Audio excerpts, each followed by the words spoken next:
The Shadow Over Innsmouth by H.P. Lovecraft. 4. I can hardly describe the mood in which I was left by this harrowing episode. An episode at once mad and pitiful, grotesque and terrifying. The grocery boy had prepared me for it, yet the reality left me none the less bewildered and disturbed. Puerile though the story was, old Zadok's insane earnestness and horror had communicated to me a mounting unrest which joined with my earlier sense of loathing for the town and its blight of intangible shadow. The hour had grown perilously late. My watch had said 7:15, and the Arkham bus left Town Square at 8, so I tried to give my thoughts as neutral and practical a cast as possible. Meanwhile, walking rapidly through the deserted streets and gaping roofs and leaning houses towards the hotel where I had checked my valise and would find my bus. Studying the grocery youth's map and seeking a route I had not traversed before, I chose Marsh Street instead of State for my approach to Town Square. Near the corner of Fall Street I began to see scattered groups of furtive whisperers, and when I finally reached the square I saw that almost all the loiterers were congregated around the door of the Gilman house. It seemed as if many bulging, watery, unwinking eyes looked oddly at me as I claimed my valise in the lobby, and I hoped that none of these unpleasant creatures would be my fellow passengers on the coach. The bus, rather early, rattled in with 3 passengers somewhat before 8. An all-evil-looking fellow on the sidewalk muttered a few indistinguishable words to the driver. I was, it appeared, in very bad luck. There had been something wrong with the engine, despite the excellent time made from Newburyport, and the bus could not complete the journey to Arkham. No, it could not possibly be repaired that night, nor was there any other way of getting transportation out of Innsmouth, either to Arkham or elsewhere. Sergeant was sorry, but I would have to stop over at the Gilman. Probably the clerk would make the price easy for me, but there was nothing else to do. Almost dazed by this sudden obstacle, and violently dreading the fall of night in this decaying and half-unlighted town, I left the bus and re-entered the hotel lobby, where the sullen, queer-looking night clerk told me I could have room 428 on next the top floor, large, but without running water, for $1. Despite what I had heard of this hotel in Newburyport, I signed the register, paid my $1, and let the clerk take my valise, and followed that sour, solitary attendant up the 3 creaking flights of stairs past the dusty corridors which seemed wholly devoid of life. My room, a dismal rear one with 2 windows and bare, cheap furnishings, overlooked the dingy courtyard, otherwise hemmed in by low, deserted brick block, and commanded a view of decrepit westward-stretching roofs with a marshy countryside below. At the end of the corridor was a bathroom, a discouraging relic with ancient marble bowl, tin tub, faint electric light, and musty wood paneling all around the plumbing fixtures. As twilight deepened, I turned on the one feeble electric bulb over the cheap iron-framed bed and tried as best as I could to read. I felt it advisable to keep my mind wholesomely occupied, for it would not do to brood over the abnormalities of this ancient, blight-shadowed town while I was still within its borders. The insane yarn I had heard from the aged drunkard did not promise very pleasant dreams, and I felt I must keep the image of his wild, watery eyes as far as possible from my imagination. Another thing that disturbed me was the absence of a bolt on the door of my room. One had been there, as marks clearly showed, but there were signs of recent removal. No doubt it had become out of order, like so many other things in this decrepit edifice. In my nervousness, I looked around and discovered a bolt on the clothes press, which seemed to be of the same size, judging from the marks, as the one formerly on the door. To gain a partial relief from the general tension, I busied myself in transferring this hardware to the vacant place, with the aid of a handy 3-in-1 device including a screwdriver which I kept on my keyring. The bolt fit perfectly, and I was somewhat relieved when I knew that I could shoot it firmly upon retiring. There were adequate bolts on the 2 lateral doors and connecting rooms, and these I proceeded to fasten. I did not undress, but decided to read until I was sleepy and then lie down with only my coat, collar, and shoes off. Taking a pocket flashlight from my valise, I placed it in my trousers so that I could read my watch if I woke up later in the dark. Drowsiness, however, did not come, and when I stopped to analyze my thoughts, I found to my disquiet that I was really unconsciously listening for something which I dreaded but could not name. At length, feeling a fatigue which had nothing of drowsiness in it, I bolted the newly outfitted hall door, turned off the light, and threw myself down on the hard, uneven bed, coat, collar, shoes, and all. In the darkness every faint noise of the night seemed magnified, and a flood of doubly unpleasant thoughts swept over me. I was sorry I had put out the light, yet was too tired to rise and turn it on again. Then, after a long, dreary interval, and prefaced by a fresh creaking of stairs in the corridor, There came that soft, damnably unmistakable sound which seemed like a malign fulfillment of all my apprehensions. Without the least shadow of a doubt, the lock on my hall door was being tried, cautiously, furtively, tentatively, with a key. The change in the menace from the vague premonition to immediate reality was a profound shock, and fell upon me with the force of a genuine blow. It never once occurred to me that the fumbling might be a mere mistake. Malign purpose was all I could think of, and I kept deathly quiet, awaiting the would-be intruder's next move. After a time the cautious rattling ceased, and I heard the room to the north entered with a pass-key. Then the lock to the connecting door to my room was softly tried. The bolt held, of course, and I heard the floor creak as the prowler left the room. After a moment there came another soft rattling, and I knew that the room to the south of me was being entered. Again a furtive trying of the bolted connecting door, and again a receding creaking. This time the creaking went along the hall and down the stairs, so I knew that the prowler had realized the bolted condition of my doors and was giving up his attempt for a time. The one thing to do was to get out of that hotel alive as quickly as I could, and through some channel other than the front stairs and lobby. Rising softly and throwing my flashlight on the switch, I sought to light the bulb over my bed in order to choose and pocket some belongings for a swift, valiseless flight. Nothing, however, happened, and I saw that the power had been cut off. So, filling my pockets with the flashlight's aid, I put on my hat and tiptoed to the windows to consider chances of descent. Despite the state's safety regulations, there was no fire escape on this side of the hotel, and I saw that my windows commanded only a sheer 3-story drop to a cobbled courtyard. On the right and left, however, some ancient brick business blocks abutted on the hotel, their slant roofs coming up to a reasonable jumping distance from my 4th-story level.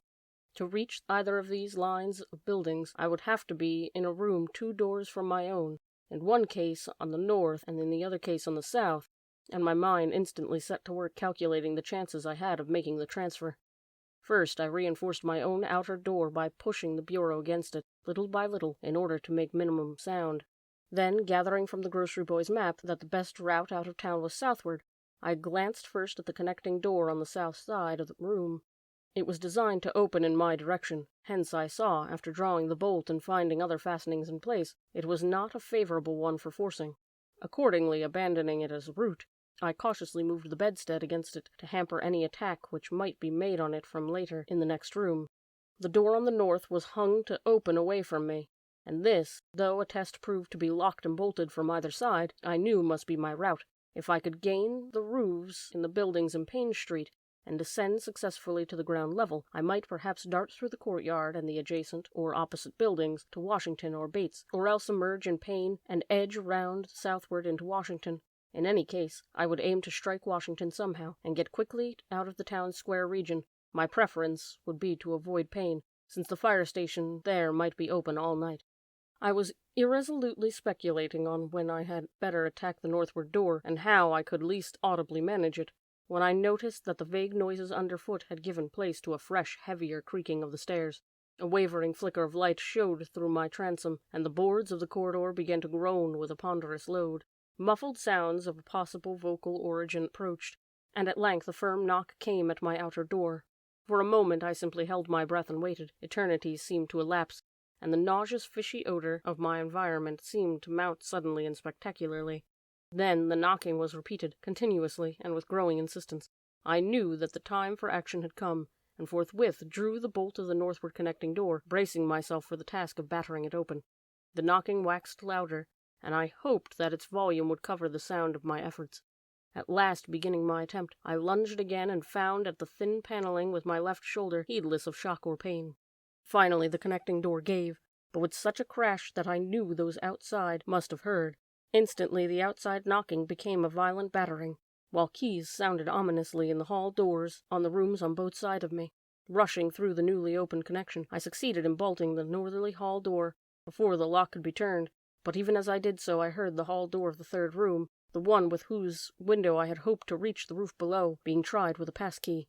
For an instant I felt absolute despair, since my trapping in the chamber with no window's egress seemed complete. Then, with a dazed automatism, I made for the connecting door and performed a blind motion of pushing at it in an effort to get through. Sheer fortunate chance gave me my reprieve, for the connecting door before me was not only locked but actually ajar. In a second I was through, and had my right knee and shoulder against a hall door which was visibly opening inward. My pressure took the opener off guard, for the thing shut as I pushed, so that I could slip the well-conditioned bolt as I had done with the other door. As I gained this respite, I heard the battering at the 2 other doors abate, while a confused clatter came from the connecting door I had shielded with the bedstead. Evidently the bulk of my assailants had entered the southerly room and were massing with a lateral attack. But at the same moment the passkey sounded in the next door to the north, and I knew that a nearer peril was at hand. The northward connecting door was wide open, but there was no time to think about checking the already turning lock in the hall. All I could do was to shut and bolt the open connecting door, as well as its mate on the opposite side, pushing the bedstead against the one and the bureau against the other, and moving a washstand in front of the hall door. I must, I saw, trust to such makeshift barriers to shield me till I could get out of the window and on the roof of the Payne Street block. But even in this acute moment my chief horror was something apart from the immediate weakness of my defenses. I was shuddering because not one of my pursuers, despite some hideous pantings, grunting, and subdued barkings at odd intervals, was uttering an intelligible vocal sound. As I moved the furniture and rushed towards the windows, I heard a frightful scurrying along the corridor towards the room north of me, and perceived that the southward battering had ceased. Plainly, most of my opponents were about to concentrate against the feeble connecting door, which they knew must be opened directly on me. Outside, the moon played the ridgepole of the block below, and I saw the jump would be desperately hazardous because of the steep surface on which I must land. The clatter at the northerly connecting door was now terrific, and I saw that the weak paneling was beginning to splinter. Obviously, the besiegers had brought some ponderous object that lay as a battering ram. The bedstead, however, still held firm, so that I had at least a faint chance of making good my escape. As I opened the window, I noticed that it was flanked by heavy velour draperies, suspended from a pole by brass rings, and also that there was a large projecting catch for the shutters on the exterior. Seeing a possible means of avoiding the dangerous jump, I yanked at the hangings and brought them down, pole and all, then quickly hooking 2 of the rings in the shutter catch and flinging the drapery outside. The heavy folds reached fully to the abutting roof, and I saw that the rings and catch would be likely to bear my weight, so climbing out of the window and down the improvised rope ladder, I left behind me forever the morbid and horror-infested fabric of the Gilman house. I landed safely on the loose slates of the steep roof, and succeeded in gaining the gaping black skylight without a slip. The place inside was ghoulish-looking, but I was past minding such impressions and made at once for the staircase revealed by my flashlight, after a hasty glance at my watch, which showed the hour to be 2 a.m. The steps creaked, but seemed tolerably sound, and I raced down past a barn-like second story to the ground floor. The desolation was complete, and only echoes answered my footfalls. The hallway inside was black, and when I reached the opposite end I saw that the street door was wedged immovably shut. Resolved to try another building, I groped my way towards the courtyard, but stopped short when close to the doorway. For out of an open door in the Gilman house a large crowd of doubtful shapes was pouring, lanterns bobbing in the darkness, and horrible croaking voices exchanging low cries in what was certainly not English. Their features were indistinguishable, but their crouching, shambling gait was abominably repellent, and worst of all, I perceived that one figure was strangely robed, and unmistakably surmounted by a tall tiara of a design altogether too familiar. Again groping towards the street, I found a door off the hall and came upon an empty room, with closely shuttered but sashless windows.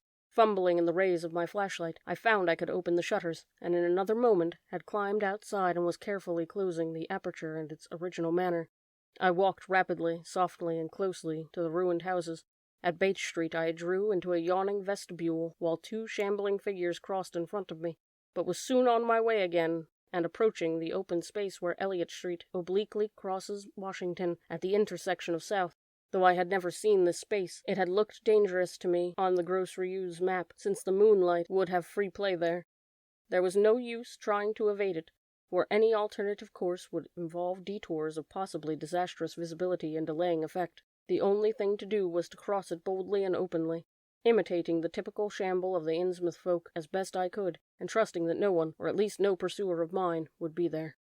Just how fully the pursuit was organized, and indeed just what its purpose might be, I could form no idea. There seemed to be an unusual activity in the town, but I judged that the news of my escape from the Gilman had not yet spread. The open space was, as I had expected, strongly moonlit.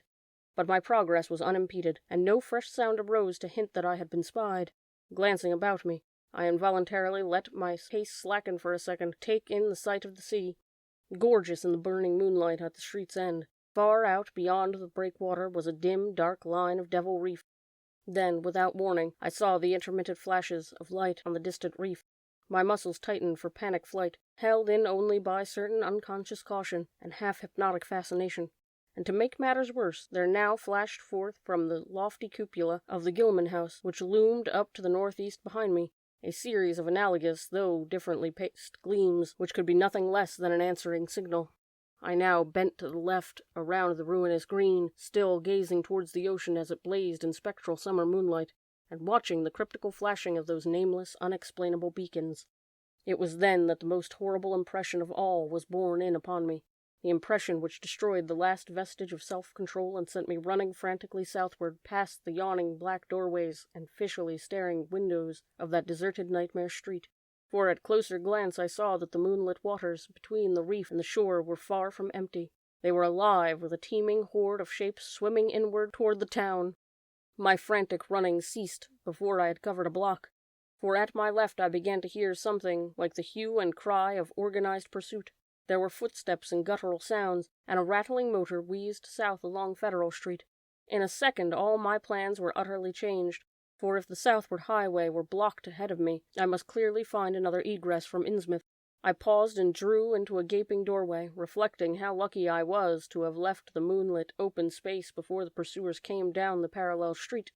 Then I thought of the abandoned railway to Rowley, whose solid line of ballasted, weed-grown earth still stretched off to the northwest. From the crumbling station on the edge of the river gorge, there was just a chance that the townsfolk would not think of that. Drawing inside the hall of my deserted shelter, I once more consulted the grocery boy's map with the aid of the flashlight. The immediate problem was how to reach the ancient railway, and I now saw that the safest course was ahead to Babson Street, then west to Lafayette. There, edging around but not crossing in an open space homologous to the one I had traversed, and subsequently back northward and westward in zigzagging line through Lafayette, Bates, Adams, and Bank Street, the latter skirting the river gorge, to the abandoned and dilapidated station I had seen from my window. The reason for going ahead to Babson was that I wished neither to recross the earlier open space, nor to begin my westward course along a cross street as broad as south. I crossed the street to the right-hand side in order to edge around into Babson as inconspicuously as possible. In Babson Street, I clung as closely as possible to the sagging, uneven buildings, twice pausing in a doorway as the noises behind me momentarily increased. The open space ahead shone wide and desolate under the moon, and my route would not force me to cross it. During my second pause I began to detect a fresh distribution of the vague sounds, and upon looking cautiously out from cover beheld a motor car darting across the open space, bound outward along Elliott Street. As I watched, choked by the sudden rise of the fishy odor after a short abatement, I saw a band of uncouth crouching shapes loping and shambling in the same direction, and knew that this must be the party guarding the Ipswich Road, since the highway forms an extension of Elliott Street.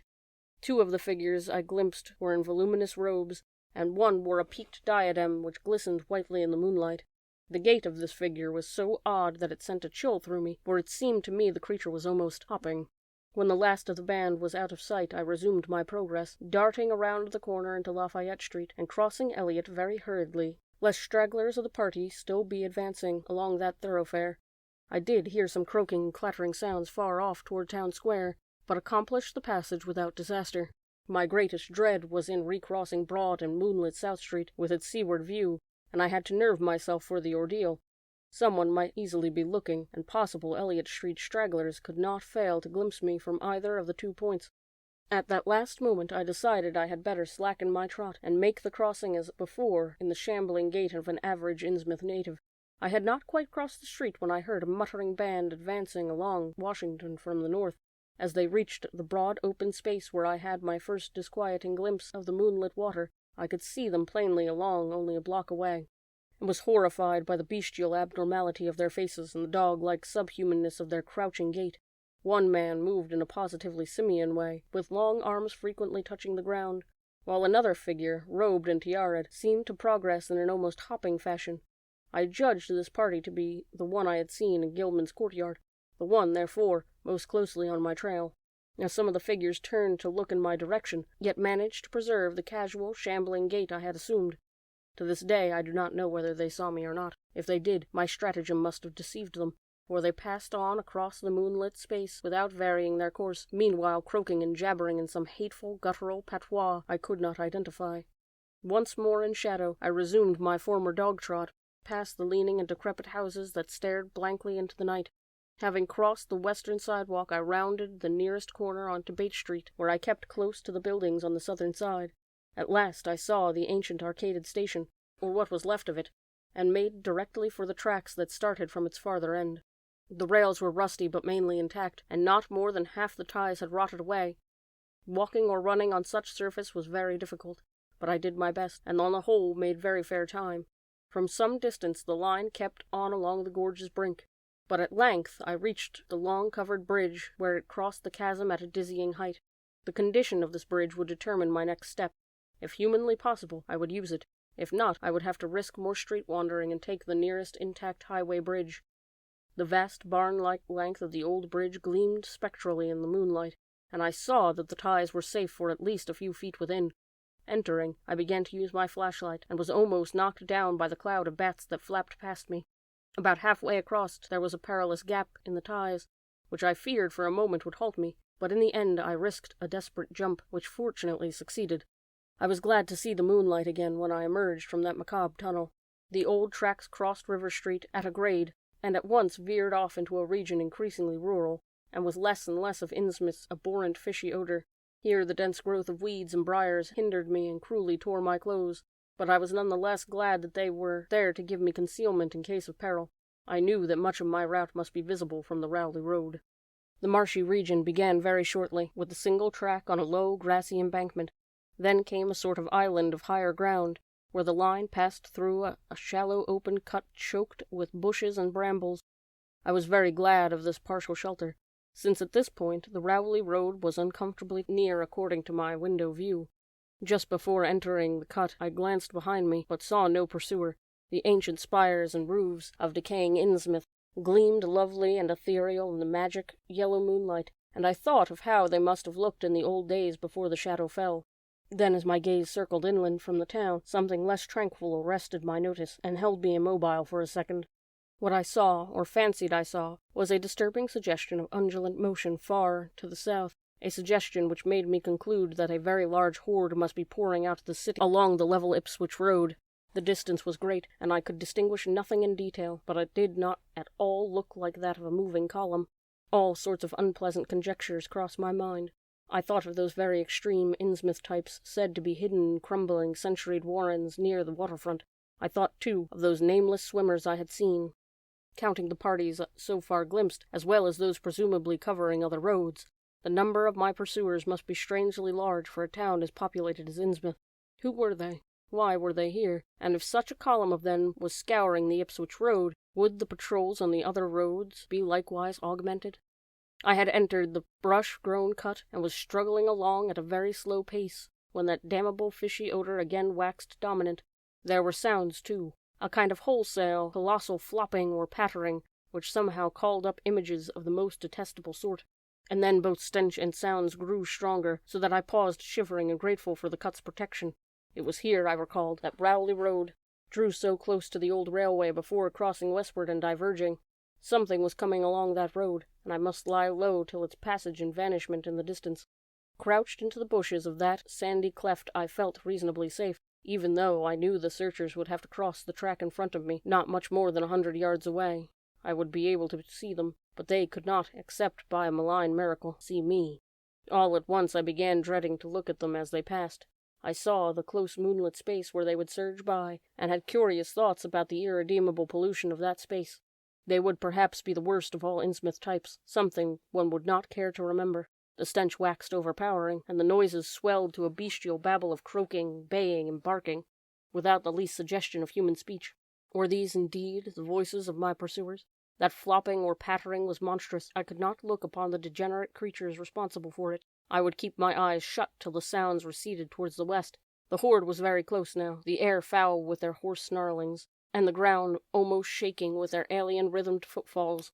My breath nearly ceased to come, and I put every ounce of willpower into the task of holding my eyelids down. I am not even yet willing to say whether what followed was a hideous actuality or only a nightmare hallucination, the latter action of the government. after my frantic appeals, would tend to confirm it as a monstrous truth. But could not a hallucination been repeated under the quasi-hypnotic spell of that ancient, haunted, and shadowed town? But I must try to tell you what I thought I saw that night under the mocking yellow moon. Saw surging and hopping down the Rowley Road in plain sight in front of me as I crouched among the wild brambles of that desolate railway cut. Of course my resolution would keep my eyes shut had failed. I was foredoomed to failure, for who could crouch blindly while a legion of croaking, baying entities of unknown source flopped noisomely past, scarcely more than 100 yards away? For I knew that a long section of them must be plainly in sight where the sides of the cut flattened out and the road crossed the track, and I could no longer keep myself from sampling whatever horror that leering yellow moon might have to show. It was the end, for whatever remains to me of life on the surface of the earth, of this visage of mental peace and confidence in the integrity of nature and of the humankind. Can it be possible that this planet has actually spawned such things? That human eyes have truly seen, as objective flesh, what man has hitherto known only in febrile fantasy and tenuous legend? And yet I saw them in a limitless stream, flopping, hopping, croaking, bleating, surging inhumanely through the spectral moonlight in a grotesque, malignant saraband of fantastic nightmare. And some of them had tall tiaras of that nameless, whitish gold metal, and some wore strangely robes. And one, who led the way, was clad in ghoulishly humped black coat and striped trousers, and had the man's felt hat perched upon the shapeless thing that answered for a head. I think their predominant color was grayish-green, though they had white bellies. They were mostly shiny and slippery, but the ridges on their backs were scaly. Their forms vaguely suggested the anthropoid, while the heads were the heads of fish, with prodigious bulging eyes that never closed. At the sides of their necks were 2 palpitating gills, and their long paws were webbed. They hopped irregularly, sometimes on 2 legs and sometimes on 4. I was somehow glad that they had no more than 4 limbs. Their croaking, baying voices, clearly used for articulate speech, held all the dark shades of expression which their staring faces lacked. But for all their monstrousness, they were not unfamiliar to me. I knew too well what they must be, for was not the memory of that evil tiara in Newburyport still fresh? They were the blasphemous fish-frogs of the nameless design, living and horrible, and I saw them. And as I saw them, I knew also of what that humped, tiaraed priest in the black church basement had so fearsomely reminded me. Their number was past guessing. It seemed to me that there was a limitless swarm of them, and certainly my momentary glimpse could have shown only the least fraction. In another instant everything was blotted out by a merciful fit of fainting, the first I had ever had. 5. It was a gentle daylight rain that awakened me from my stupor in the brush-grown railway cut, and when I staggered out of the roadway ahead I saw no trace of any prints in the fresh mud. Innsmouth's ruined roofs and toppling steeples loomed up greyly towards the southeast, but not a living creature did I spy in all the desolate salt marshes around. My watch was still going, and told me that the hour was past noon. The reality of what I had been through was highly uncertain in my mind, but I felt that something hideous lay in the background. I must get away from the evil-shadowed Innsmouth, and accordingly I began to test my cramped, wearied powers of locomotion. Despite weakness, hunger, horror, and bewilderment, I found myself after a time able to walk, so started slowly along the muddy road to Rowley. Before evening I was in the village, getting a meal and providing myself with presentable clothes. I caught the night train to Arkham, and the next day talked long and earnestly with government officials there, a process I later repeated in Boston. With the main result of these colloquies the public is now familiar, and I wish, for normality's sake, that there were nothing more to tell. Perhaps it is madness that is overtaking me, yet perhaps a greater horror, or a greater marvel, is reaching out. I did not look for that piece of strange jewelry said to be in the Miskatonic University Museum. I did, however, improve my stay in Arkham by collecting some genealogical notes I had long wished to possess. Very rough and hasty data, is true, but capable of good use later on, when I might have time to collate and codify them. The curator of the Historical Society there, Mr. E. Lapham Peabody, was very courteous about assisting me, and expressed unusual interest when I told him I was a grandson of Eliza Orne of Arkham, who was born in 1867 and had married James Williamson of Ohio at the age of 17. It seemed that a maternal uncle of mine had been there for many years on a quest much like my own, and that my grandmother's family was a topic of some local curiosity. There had, Mr. Peabody said, been considerable discussion about the marriage of her father, Benjamin Orne, just after the Civil War, since the ancestry of the bride was peculiarly puzzling. The bride was understood to have been an orphaned Marsh of New Hampshire, a cousin of the Essex County Marshes, but her education had been in France, and she knew very little of her family. A guardian had deposited funds in a Boston bank to maintain her and her French governess, but that guardian's name was unfamiliar to Arkham people, and in time he dropped out of sight, so that the governess assumed his role by court appointment. The Frenchwoman, now long dead, was very taciturn, and there were those who said she could not told more than she did. But the most baffling thing was the inability of anyone to place the recorded parents of the young woman, Enoch and Lydia Meserve March, among the known families of New Hampshire. Possibly, many suggested, she was a natural daughter of some Marsh of prominence. She certainly had the true Marsh eyes.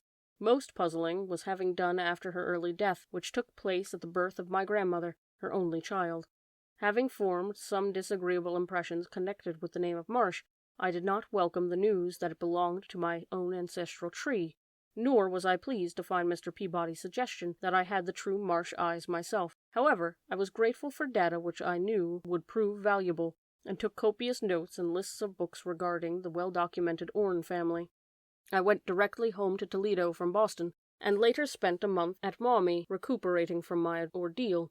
In September I entered Oberlin for my final year, and from then till the next June I was busy with studies and other wholesome activities, reminded of the bygone terror only by occasional official visits from government men in connection with the campaign which my pleas and evidence had started. Around the middle of July, just a year after the Innsmouth experience, I spent a week with my late mother's family in Cleveland, checking some of my new genealogical data with various notes, traditions, and bits of heirloom material in existence there, and seeing what kind of a connected chart I could construct.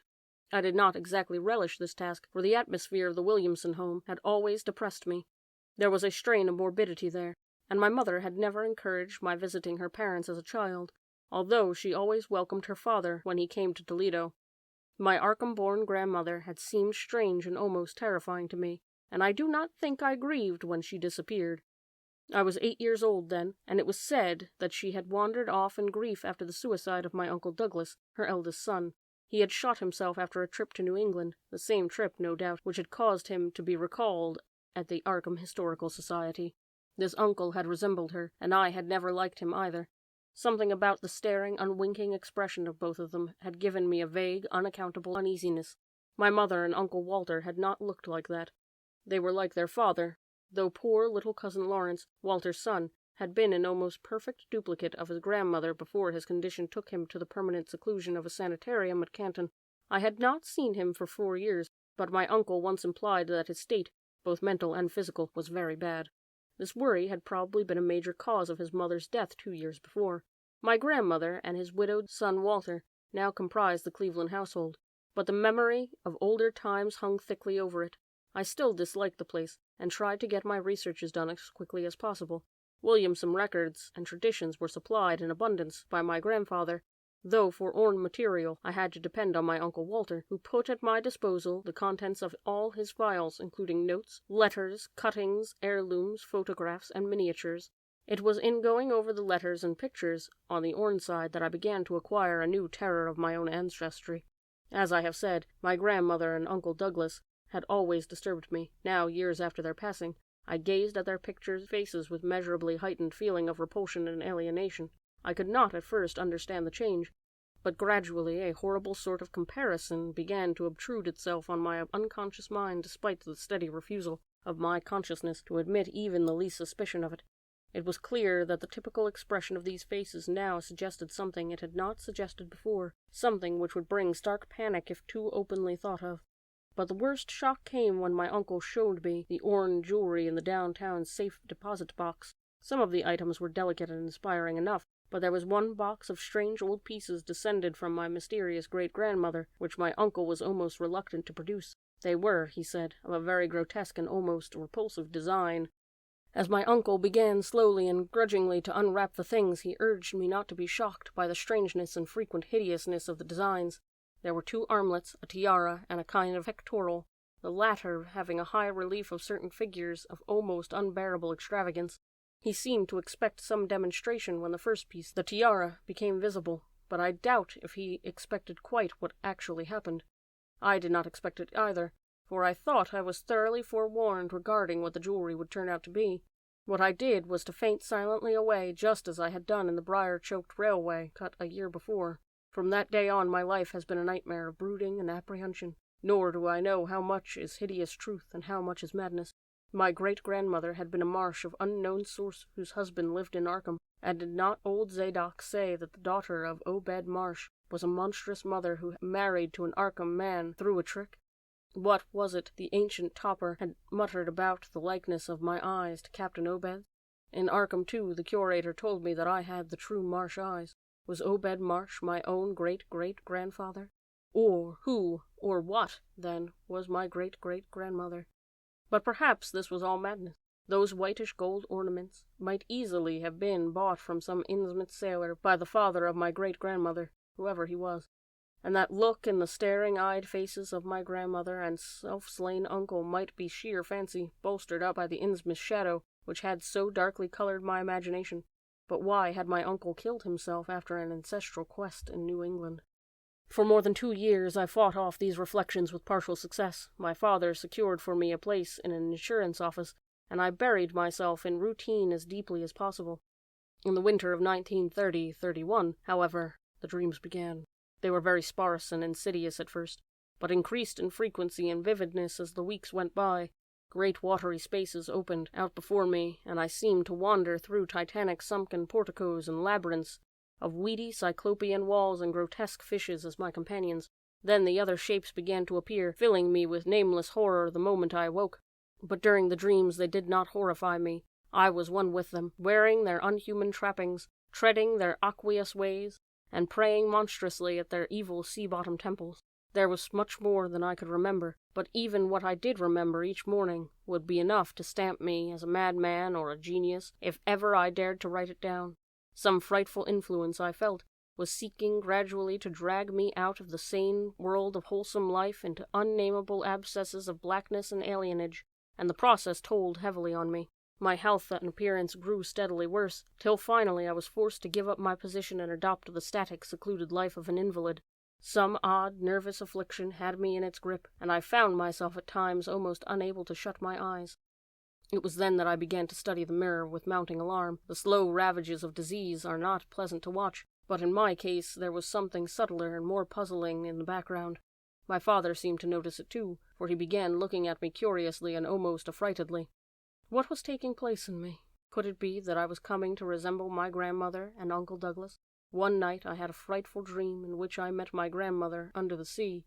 She lived in a phosphorescent palace of many terraces, with gardens of strange leprous corals and grotesque brachiate efflorescences, and welcomed me with a warmth that may have been sardonic.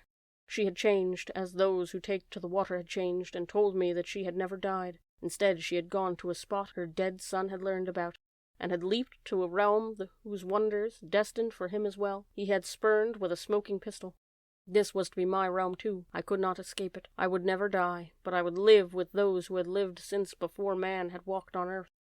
I met also that which had been my grandmother.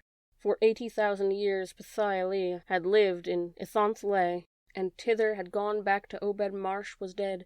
Ithnale was not destroyed when the upper men shot death into the sea. It was hurt, but not destroyed. The deep ones could never be destroyed, even though the Paleologian magic of the forgotten old ones might sometime check them. For the present they would rest, but some day, if they remembered, they would rise again for the tribute great Cthulhu craved.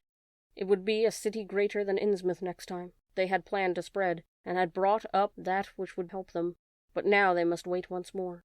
For bringing the upper earth's men's death I must do a penance, but that would not be heavy. This was the dream in which I saw Shoggoth for the first time, and the sight set me awake in a frenzy of screaming.